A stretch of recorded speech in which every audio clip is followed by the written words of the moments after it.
MacKinnon, Makar, the two best players in hockey, more synced up and with greater continuity than anything Marvel Phase 4 or 5 could have dreamed of, until they realized the only thing that could save them were two other great Canadians. No, not the Ryans, Gosling or Reynolds, but Marvel Jesuses themselves, the Wolverine and Deadpool. Wade Wilson is Ryan Reynolds. Ryan Reynolds is from Vancouver. Wade Wilson is from Regina. James Howlett, known as Logan, is from Cold Lake, Alberta. MacKinnon is from Cole Harbour, home of Sidney Crosby. Makar is from Calgary. My name is Joe, and I am Canadian. Thank you. This is our game, Never 51. And now let me show you why Canadians are once again propping up and keeping Stanley Cups in America. Thanks, Gretzky. Oh, wait. He never won one.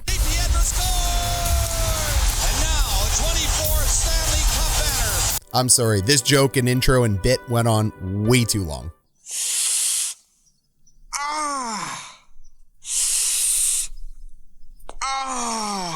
To fully understand the destruction and beautiful havoc these two can cause, we need to break down what makes each so special. But they aren't gods, they aren't indestructible, they're beatable. You've no doubt seen analysis on why they're great, but if you stick around till the end of the video, you will see analysis on how to beat them. Let's start with the best player in the world, Cale Makar. Disclaimer, I said player, not including goalie. Connor Hellebuck has a claim to this crown right now. So what makes Cale so unique is his dominant two-way play, offense and defense leading to creation of great offense. But it's also his shot, his hands, his skating, his hockey IQ, and his ability to do it all at speed.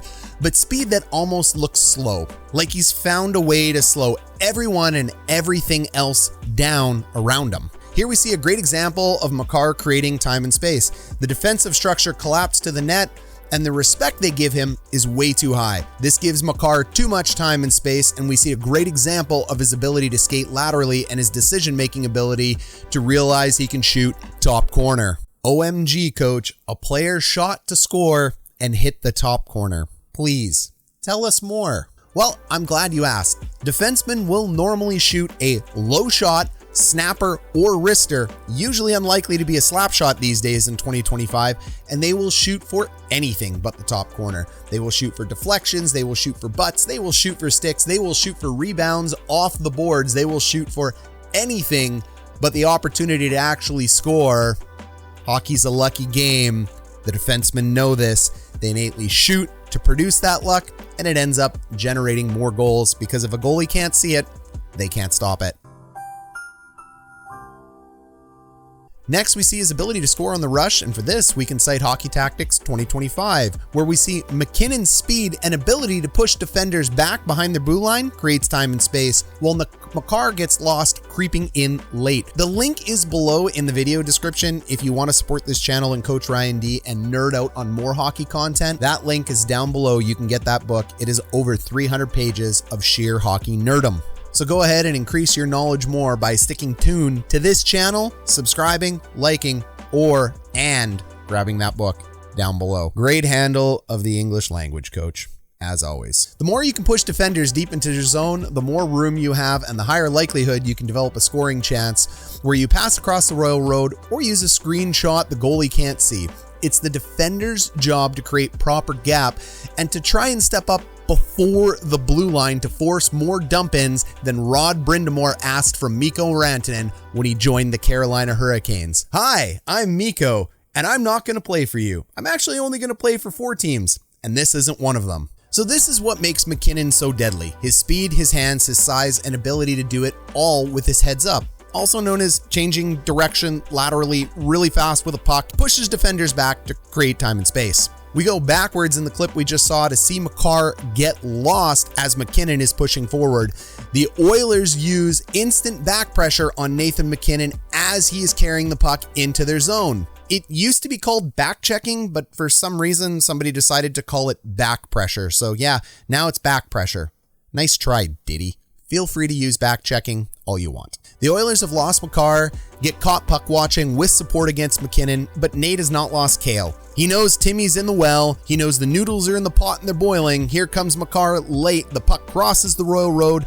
We see another example of that great shot from Cale Makar. And finally, here's an example of a great defensive position and IQ on the penalty kill leading to a goal for Makar. Remember, I just spoke about gap and holding the blue line? Here we see Cale ensuring he's not backing in too far. He's holding his position even though an Oiler is behind him, and he's trusting his position and his skill. We see a poor example from Edmonton of a drop pass that's intercepted, but Cale's ability to be in the right position defensively gives him the chance to come up late, and he doesn't miss. Now, we've already seen an example of Nathan MacKinnon on the rush. Here's another, and here's another.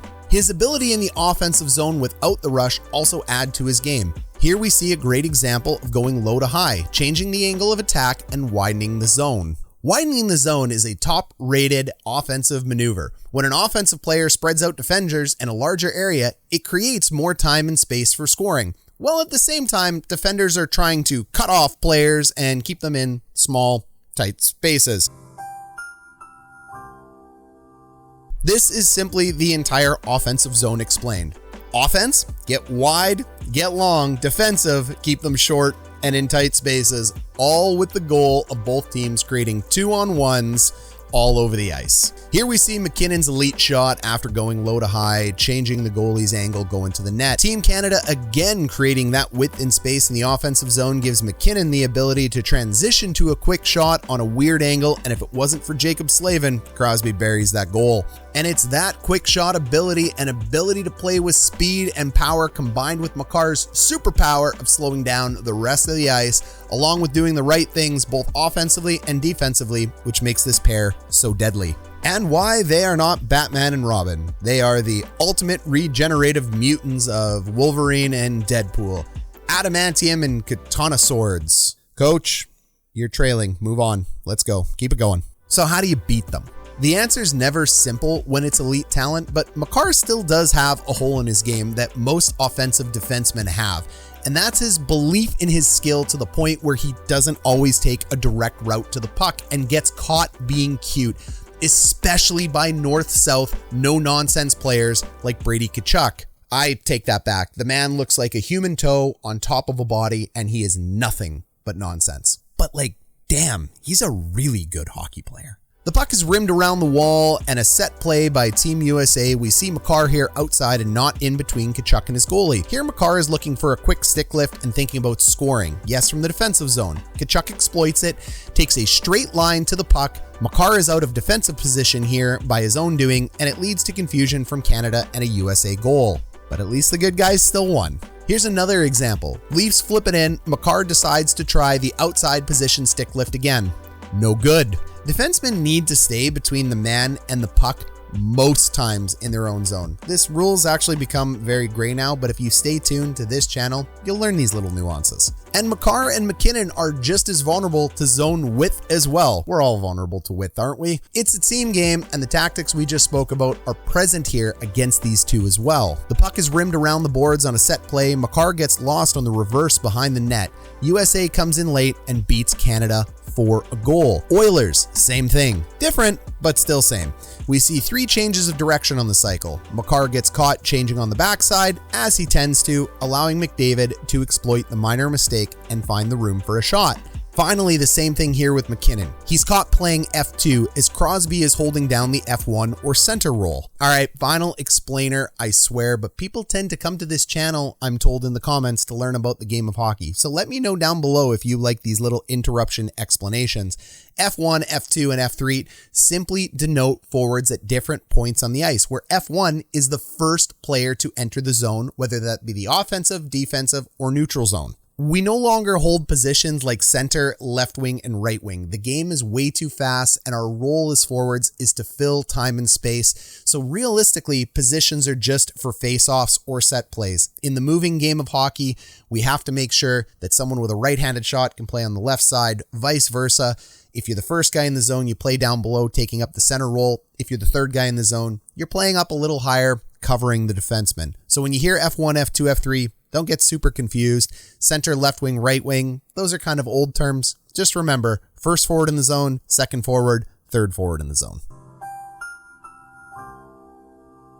And here in this clip, MacKinnon isn't used to playing high as often, and the change of angles in the zone gets him and Canada running around. The tactics are simply to play and get Canada out of position, and it works. The first shot is a great save by Binnington, but 29 and 87 and the rest are caught trying to figure out position after the rebound, and the puck eventually goes in. So there you have it. It's why Makar and MacKinnon are so dominant, and examples how even the best players can be exploited and beaten by good hockey tactics, which again, you can find down below, link available to help us support our channel, and subscribe for more hockey content. And while you're talking hockey with your friends or watching alone, just take note next time you watch how your favorite team uses the whole zone in the offensive zone, the angle changes, the directional changes to create those 2-on-1s and generate goals. We'll see you in the next video. Thanks for watching.